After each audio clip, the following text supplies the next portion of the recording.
Pilipinas, kumusta po kayo? Manhunt operation kay Bato sinimulan na. At gigil ang NBI. Si Director Matibag sa kanyang statement sa inilabas po ng NBI kagabi, nanggigigil na po ito. Kumbaga, ang understanding ko din kung kinakailangan kang hablutin ka. Hindi gaya nung nangyari dyan sa Senado na damuhong si Alan Peter Cayetano, prinotektahan kasi ang pugante. Ka-coffee, anong kaibahan noon at ngayon? Pag-usapan po natin yan. Magandang araw po sa inyo, Luzon, Visayas at Mindanao. Siyempre mga ka-coffee natin na lagi nakasubaybay dito. Isama na natin yung mga dailies na lagi nakamonitor sa akin at tadtad ng bashing dyan sa comment section. Welcome po sa aking araw-araw na video. No? Yung mga ka-coffee natin abroad, magandang araw din po sa inyo. Pag-usapan natin ito, director na tayo. Dito sa Manhunt Operation kay Bato. At si Robin Padilla naglilinis na. Kayo talaga, ubod kayo ng sinungaling. Sabi ni Robin Padilla, hindi raw siya yung nagtakas. Senator Robin Padilla, hindi ko itinakas si Senator Bato. Bakit? Kitang-kita, sir. Sa camera, ginagawa niyo mga bopols ang taong bayan. Kitang-kita sa CCTV footage, sumakay sa sasakyan mo, nilabas mo yung sasakyan mo mula dyan sa compound ng Senado. Kitang-kita, ikaw mismo yan. Tapos ngayon, sasabihin mo, hindi ko itinakas si Bato. Sir, hindi mo ba naiintindihan ang Senate Protective Custody? Nasa Senate Protective Custody, ibig sabihin, nasa kustodiya, Tagalogin natin ha, nasa kustodiya ng Senado si Bato. Bakit mo inilabas? Kasi, ka-coffee, iniisip ko lang baka sabihin ni Robin Padilla, kasi nakiusap si kumpare si Bato, nailabas ko siya. Sir, senador ka, alam mo ang bawal at hindi. Senador ka, number 1 senator ka, hindi mo alam yun? Common sense yun. Nasa Senate Protective Custody siya, ilalabas mo siya ng Senado. Di violate mo yung Senate Protective Custody, tapos ngayon naglilinis ka, nagsisinungaling ka. Damuho talaga kayo. Bakit yung mga dilis, proud na proud pa sa inyo? Hindi ko na maintindihan yan. Bakit ganyan until now, ha? Proud na proud pa po sa inyo. Sige, dito tayo sa statement ng NBI. Gigil na gigil ang NBI dito. Kung nakikita nyo yung thumbnail ko, si Matibag, gigil na gigil dito. Kasi, sino ba naman ang hindi manggigigil? Ando doon na yung pagkakataon, ando doon na yung opportunity. Aarestuin na si Bato. Damuho lang yan sila Cayetano, nag-change ng leadership dyan sa Senado, hindi tuloy na aresto. Ngayon, gagastos na naman ang gobyerno, magmomobilize na naman ang gobyerno, ang PNP, 10,000 personnel, actually hindi 10,000, 220 plus thousands na kawani ng PNP, magtatrabaho, mag-overtime para arestuhin ng isang pugante na sana hindi na nangyari. Kung hindi lang nagmatigas itong damuhong Alan Peter Cayetano. Gets? DDS gets? Gagastos na naman ang gobyerno para arestuhin ang pugante. Na sana, hindi na kailangan kung pinaaresto na ni Cayetano yan dyan sa Senado kasi valid naman yung warrant of arrest. Kawawa na naman ang gobyerno dyan. Kawawa ang gobyerno dyan. Tinatawanan tayo internationally. Diba? Dahil yung Senado natin katawa-tawa. Galit na si Matibag dito, Binabasa ko yung statement kanina. May gigil may halong gigil Well, no holds barred Talaga magsasalita na talaga Basahin natin. Statement of NBI Director Melvin Matibag on the DOJ order to arrest fugitive Senator Ronald De La Rosa. Malinaw po inuutos na po ng Department of Justice. I think yung mga senador, you acknowledge the powers of the Department of Justice. Inutos po nila yan and you are required, you are obliged to follow that order.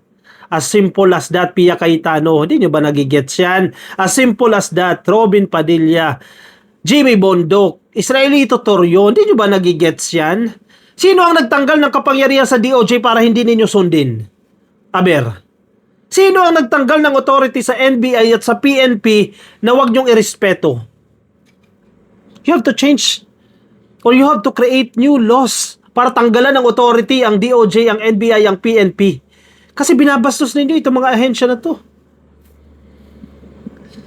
Hay, talaga As a law enforcement arm of the government, NBI Director nagsasalita nito the National Bureau of Investigation or NBI will carry out justice, will carry out Justice Secretary Frederick Vida's order to serve the arrest warrant issued by the International Criminal Court against Senator Ronald De La Rosa. Okay, let's qualify. Ang NBI po ay under po yan ng Department of Justice. Inutos ng head agency, ng mother agency, which is the DOJ, na arestuhin si Bato. So NBI, gagawin lang nila trabaho. Alam naman ni Bato yan. Trabaho lang, sir. Diba? Hindi ka pwede magalit kay Matibag dahil ginagawa niya yung kanyang trabaho. Meron siyang order. Dati kang PNP chief, alam mo yan na may order. May kautusan nga ni. Bakit hindi mo irerespeto yan? Diba? Dati kang PNP chief, alam mo yan eh. General ka oh. Highest position ng Philippine National Police during that time, panahon ni Digong. Tapos di mo naiintindihan yan. Diba? Kaya nga tawag sa inyo eh, good soldiers eh. Kung ano yung utos sa taas, susundin mo. Parang nawala yung prinsipyo na yan. And I quote Melvin Matibag, "The order is to arrest De La Rosa, so we will do so without delay." Forthwith yan. Agad-agad. Gagawin namin yan agad-agad. In carrying out the arrest, we will strictly abide by the rules and ensure it is done professionally. Okay, at least, di ba? Hindi ka namin tutukhangin. Kung ano yung tamang proseso, gagawin namin. Ang swerte nga ni Bato dyan eh. Swerte mo Bato ha? Kasi panahon ni PBBM ngayon, hindi uso ang tukhang. Kung panahon ni Digong, tinumba ka na. Swerte ka. Disente ang presidente. Kung kagaya ni Digong, natukhang ka na yan, nanlaban ka na yan, nilagyan ka na, plinantahan ka na ng mga ebidensya. Swerte ka pa rin ngayon, di ba? Hindi ka chinutsugi. Oh, yan ang pagtitiyak ng NBI. Susunod sila strictly ha sa mga rules. At titiyakin na magagawa po yung kanilang trabaho professionally. Hindi bargas gaya ng ginawa ni Digong, no? As we always do. Next. Matibag emphasize, adding, and I quote, "Fugitive Senator De La Rosa will be arrested whether he likes it or not because we have to implement the law without fear or favor." Unquote. Very strong statement. Sobrang tibay nitong statement na to ni Matibag. Kung nakikita nyo yung thumbnail, nanggigigil para arestuhin si Bato. Fugitive De La Rosa. Ganyan ha, ganyan yung description ha. Pugante na si Bato. Fugitive Senator De La Rosa will be arrested whether he likes it or not. Gustuhin niya man o hindi, aarestuhin siya at maaaresto siya. Yan ang pagtitiyak ha.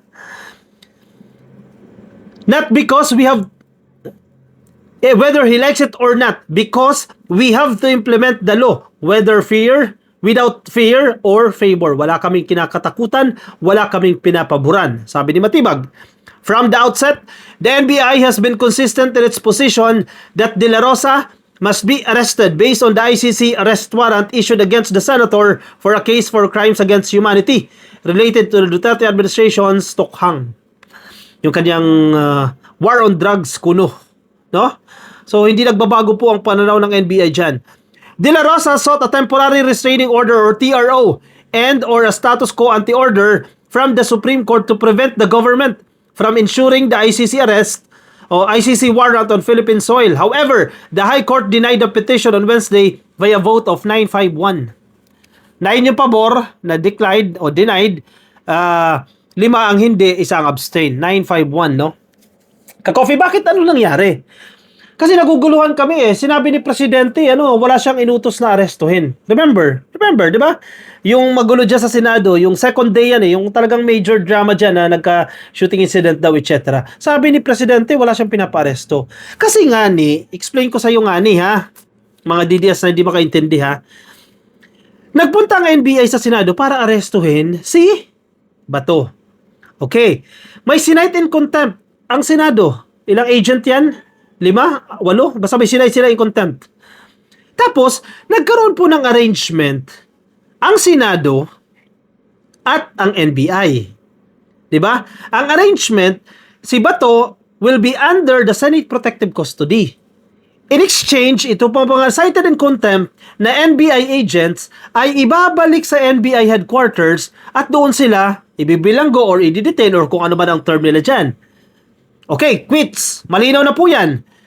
Anong ibig sabihin ng under Senate Protective Custody?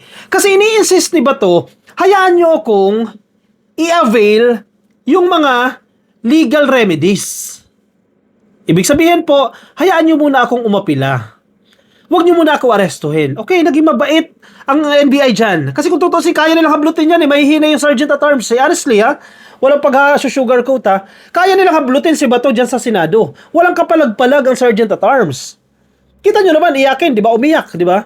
Hindi ko nilalait yung Sergeant at Arms. Pero kung ikukumpara mo sa NBI agents, di hamak na well-trained yung mga agents.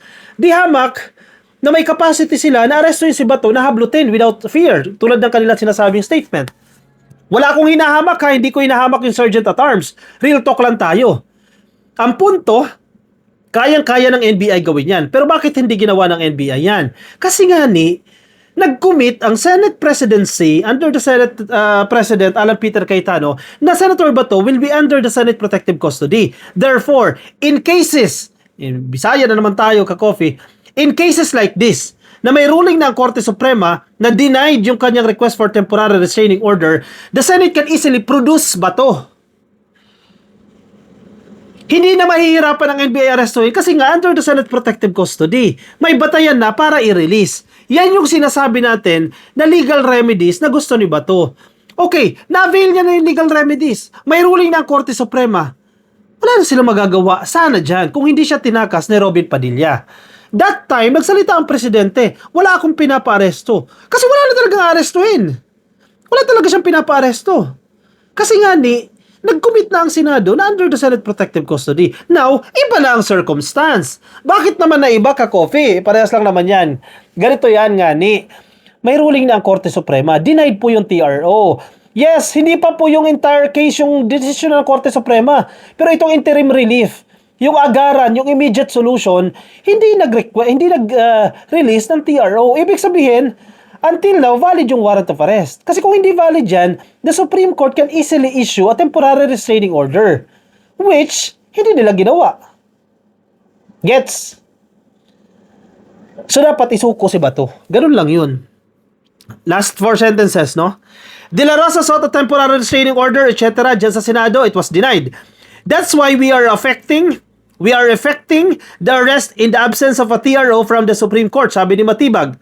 In the aftermath of the May 13 Senate shooting, the NBI chief affirmed the agency's full cooperation with the fact-finding panel established by the Department of Justice and reiterated the NBI's commitment to a transparent, truthful, and orderly inquiry regarding its attempt to serve the warrant on De La Rosa on May 11 and the subsequent Senate shooting dyan po noong Mayo 13. Okay, may investigasyon. Wala pa pong findings dyan. Matibag said that the NBI had already responded favorably to the parallel request from the CIDG. Under the PNP po yan, no?